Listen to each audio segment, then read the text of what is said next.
Welcome into the Fade. I appreciate all of you hanging out with us. I am dressed up fancy because I just did the OutKick show, which airs on FS1 every single Wednesday, 6 p.m. Eastern for the first time, and then later in the week.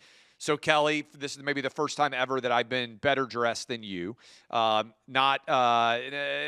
will still say you're better looking than me, which is accurate, but I'm at least in a competition now because I've got a jacket and a fancy button-down shirt on. We only have one college football game, but we'll talk about Heisman Trophy gambling and the big Army-Navy game, and then we'll dive into the NFL. So let's just jump right into it off the top here. Let's start with the Heisman Trophy because Fernando Mendoza has opened himself up as a huge monster favorite in the Heisman Trophy balloting. But I saw that Stewart Mandel says, at least on his poll, that Diego Pavia and Fernando Mendoza is close. I do think it's fair to say Jeremiah Love and Julian Sayin, most people would say, have no chance at all. So do you think there's any value as we come up on Saturday in playing the underdog Diego Pavia, or do you buy what the market is telling us, which is this is Fernando Mendoza's award and it's not going to be particularly close? I would have said that 24 hours ago, Clay. But as you were just talking, I pulled up the latest odds for Fernando Mendoza is a 20-1 favorite, right? So minus 2,000 Diego Pavia plus 750. And I'm wondering if that shifted because of what Stewart said. And that it wasn't as distant as we initially thought, because Mendoza was minus 5,000 yesterday when I was looking here. So maybe we've seen some of this come back a little bit. Diego Pavia is not in the college football playoff. I do think that's going to hurt his Heisman odds. Is he the most valuable player on his team? I think so. Is Fernando Mendoza the most valuable player on his team? Yes. Jeremiah Love, still a very valuable player, but because they're not in the college football playoff and because he didn't play the second half of that last football game, I do think that did hurt his odds. I think it's Fernando Mendoza's award. Ultimately, at this point in time, I don't think there's any value in betting him. Maybe you get some good insight. Maybe you get a little text from a buddy that says, hey, yeah, this is actually 50-50 voting. And there's some maybe some value on Pavia. I just don't think it's a thing. I think that now we've seen such biases in these voters that they're not paying attention, whether it's the AP, whether it's the Heisman. I would argue to say most of these votes have already been put in.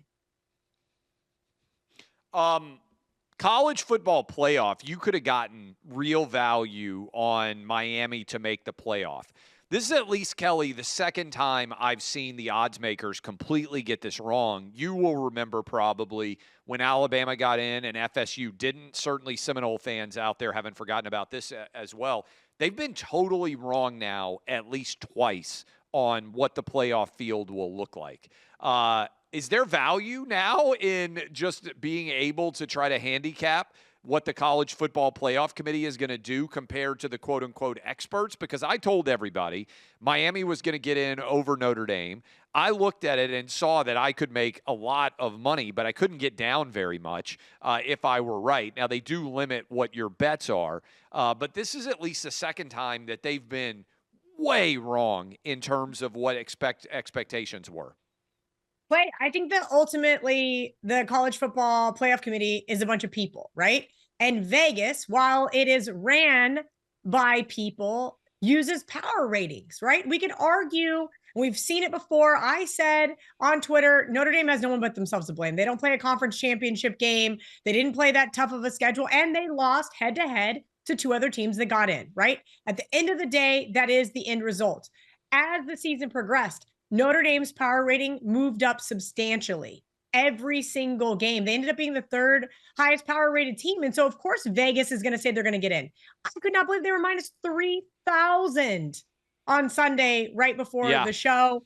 Sure enough, congratulations to anybody that was able to get down $50 on the other side or whatever they were taking there at some of the sports books that were allowing you to bet that proposition. But do I think the committee got it wrong from a power ratings perspective? Yes. From a eyeballs perspective? No. And that's the fault. So we're going to keep continuing to see here in the college football playoff.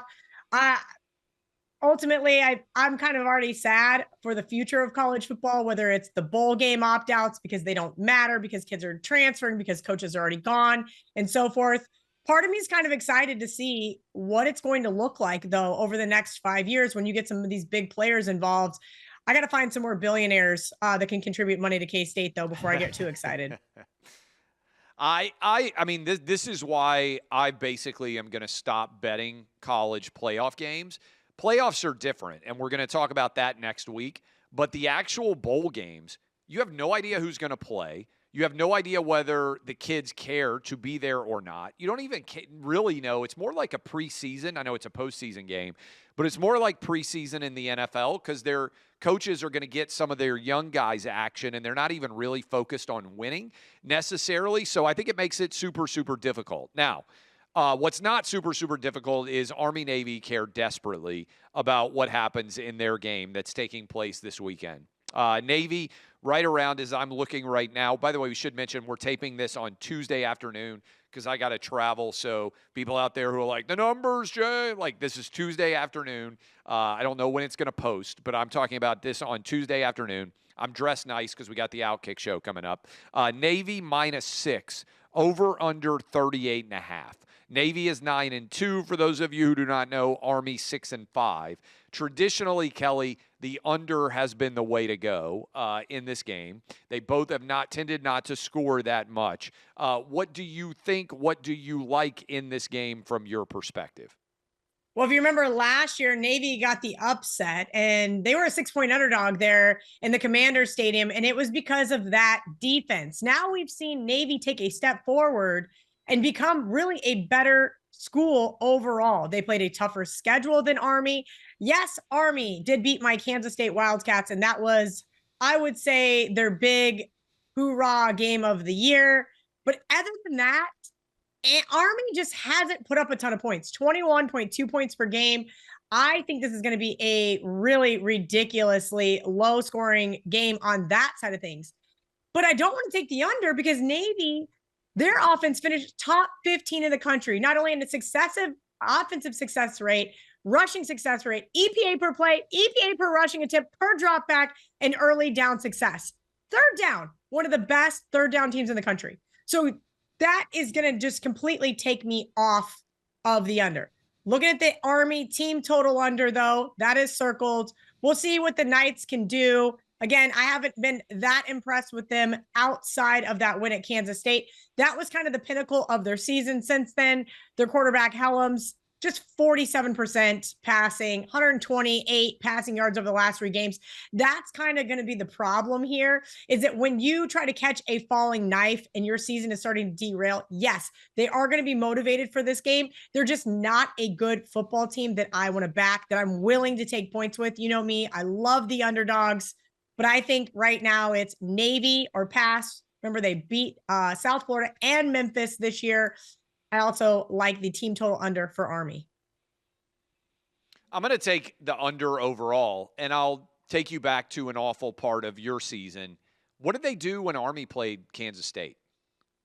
Nothing. They did nothing. Kansas State did absolutely nothing in the second half. I think they got to possess the ball for a total of 3 minutes in the second half. All right, let's go into the NFL. My blood bank is Ravens Bengals over 52.5. I just gave that out on the OutKick show, which you will be able to see on Wednesday. But let's go ahead and dive into the week that's coming up. Interesting game. I'm going to tell everybody I'm on the Bucs. The Falcons had a little bit of a run there several weeks ago where you thought, hey, maybe they're going to be decent. They've since fallen off. Bucs similarly defensively have had all sorts of issues, but on Thursday night in Tampa Bay, I like the Bucs to cover the -4.5. Are you on one side or the other there?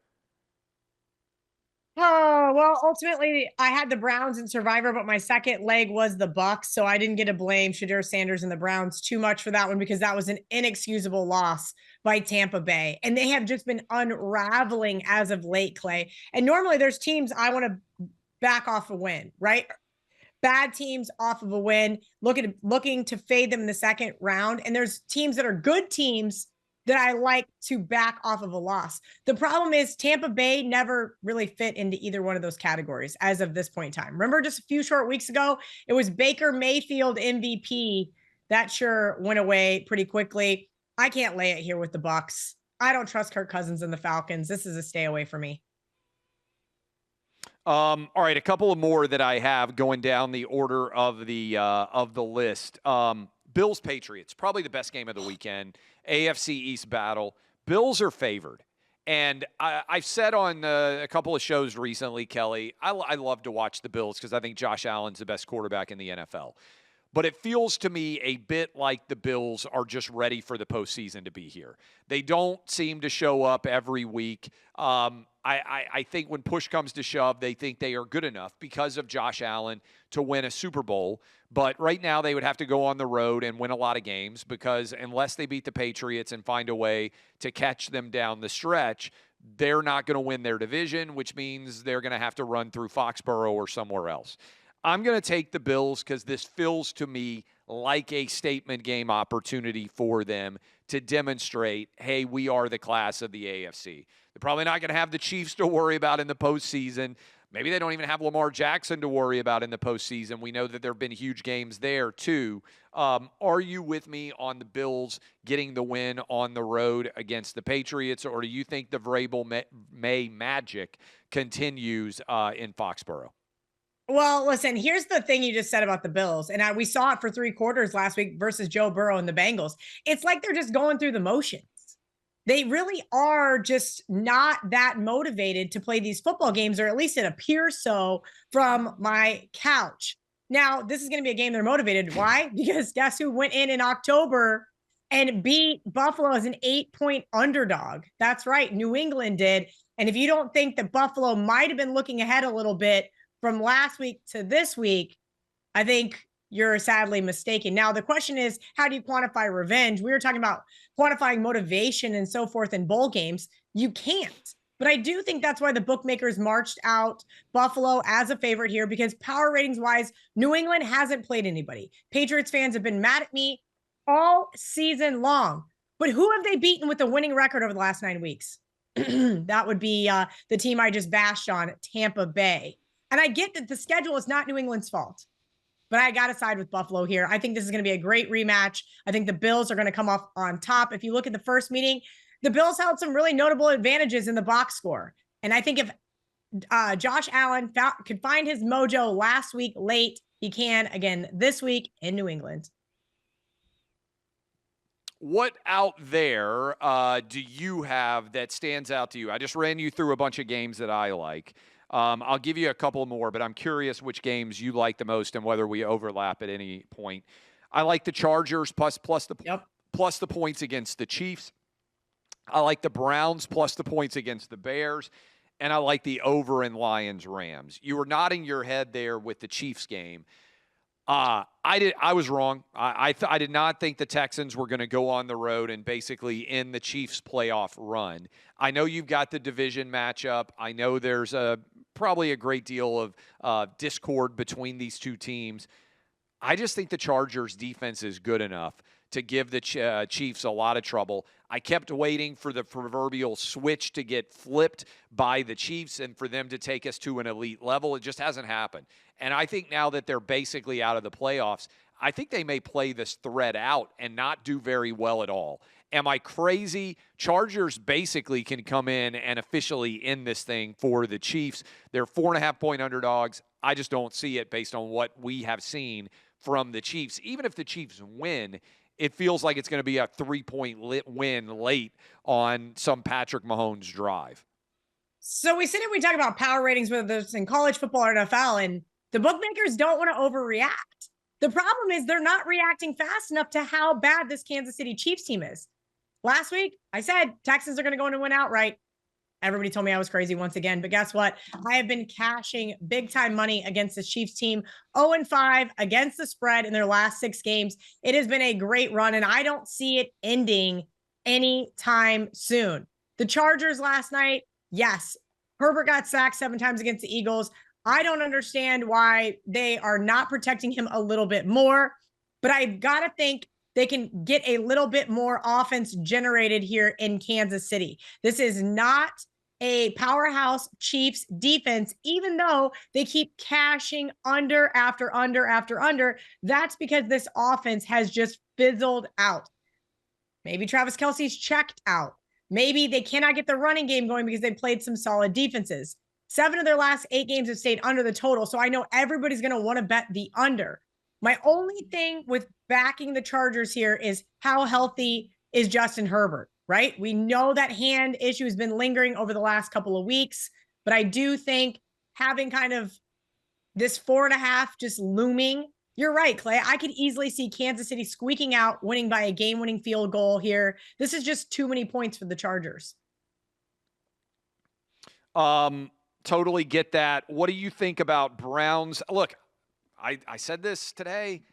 Kelly, Shador looks better than Cam. I've watched Cam Ward play all 13 games, and you can say the Titans coaching staff is a disaster. You can say the Titans, offensive playmakers around him are bad. Still doesn't mean that Cam Ward shouldn't have shown more growth than he has. And if you told me right now, Clay, you have to put, $1 million on a game, and your only 2 options are Shador Sanders or Cam Ward, I would take Shador. And look, that doesn't mean he's going to be great.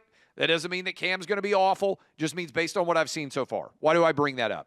The Bears, as over a touchdown favorite against the Browns, Shador went for 365 and 4 touchdowns. The issue with the Browns was that they couldn't stop the Titans' run game and probably overlook the Titans somewhat. I don't think they're going to overlook the Bears. I think Shador will play well enough to keep it competitive. I'm taking the Browns plus the points.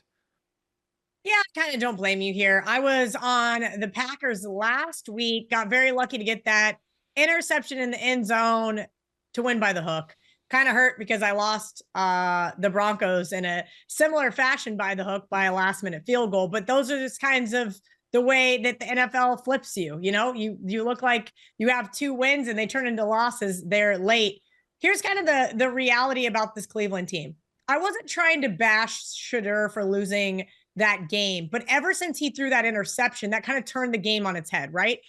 They went down 10-0 early. Cleveland rallies back. They're up 17-10. By all intents and purposes, they should start to blow out the Titans, yet they could not get it done. He did have a ton of great yardage. He looked great overall. But here's kind of the thing you have to realize with Chicago. That heartbreaker in Lambeau could carry over to this week. It is the Browns, a team who's gone 1-6 straight up and against the spread away from home this season. And their only road win was at the Raiders. So I really kind of think you got to look towards the Browns here. They've been asked to lay a ton of points here, and they haven't been able to do that and cover since 2020-2021 season. So that does kind of concern me a little bit. I go back and forth because I think this line ultimately is right where it needs to be. But I do think looking back on last week, Green Bay is a better team than probably we've realized. They've kind of just snuck under the radar, and the Bears went toe to toe with them in Lambeau for damn near 60 minutes last week. So if Caleb Williams throws a touchdown pass instead of an interception, what would the spread be? That's what you kind of have to ask yourself. I think this looks a little cheap for Chicago. I'm not wanting to back bad teams. As I mentioned, usually good teams off a loss or getting blown out, you want to back them the next week.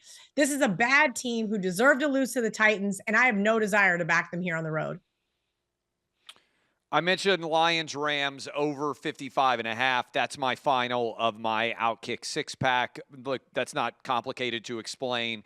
Lions offense clicking on all cylinders right now. Rams are too. I think that'll be a really fun one. Okay, I've given you all my games. Anything different standing out to you? What do you like the most in the NFL slate this week?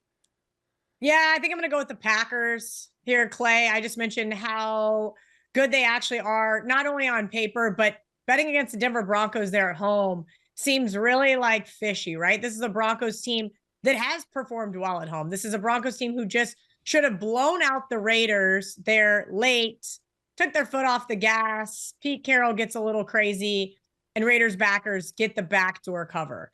But that's not what's going to happen with this Packers team. I think this Packers team takes that momentum from the last week. I think it carries over this week into Denver.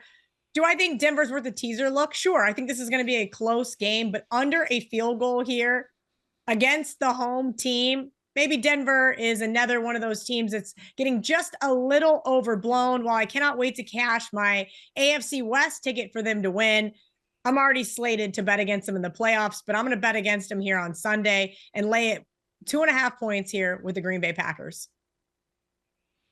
Any others that stand out? Yeah, Clay, I don't blame you on this Lions-Rams game. I know you said that Buffalo, New England was going to be the best game. I think this might be the best game, at least from a scoring perspective. No one's going to want to bet the under. This line's only going one way. So here on a Tuesday, if you like the over, don't wait. We're going to see this one continue to go one direction. Now, Detroit, I really like what we've seen from Detroit after kind of having that lull in their season. And then they came right back, extra days of prep here after beating Dallas to go and play the Rams, who could not have looked better last week. After losing to the Panthers, they go on the road again and beat up on divisional rival, the Cardinals. The Cardinals is not some great team to write home about. I also like the Lions here. I think they have a really good shot to probably win this game. Let's see if Amon-Ra St. Brown can actually get some reps. Remember, he was not supposed to play last week after he suffered an ankle injury on Thanksgiving. So keep in mind, if he's back in play here, I think that he adds a point to this line, and we're going to see it drop. I like the 5.5, so you should take it now. All right, everybody. Anything else you think people should know going into the weekend? No, I'm excited, Clay. You mentioned looking at some of the bowl games. So just kind of keep your ear to the ground, right? And see who you think might actually have a ton of opt-outs. I know there was some rumors swirling about Penn State. That's why Clemson took some early money, -1, now -3.5. Just remember, after the news comes out, there's no value in betting unless, of course, more news comes out, in which we do see during opt-outs. But normally I sit here and I say, get the best of the number. During bowl season, it is crucial to get the best of the information. And if you miss the move, it's okay. You don't have to bet every single bowl game. We will get the best of the numbers, hopefully, next Wednesday when we talk to you in advance of the college football playoffs first round. We'll talk about those games on December 19th and December 20th. Take you into Christmas, hopefully with Santa Clay and Santa Kelly bringing you some winners. All right. Get rich, everybody. Thank you for hanging out with us. We'll see you next week. Again, Tuesday afternoon is when we're taping this. So everybody out there who's like, oh, that line has moved. It's not, yeah, this is Tuesday afternoon. Love all of you. We'll see you along with Kelly next week. DBAP, unless you need to SBAP. And I'll see many of you on FS1 tomorrow evening at 6 p.m. Eastern, and you will notice, oh, Clay's in the same outfit. Yes, and you'll probably see me tonight on Sean Hannity's show, also in the same outfit. There you go. I will see you guys then.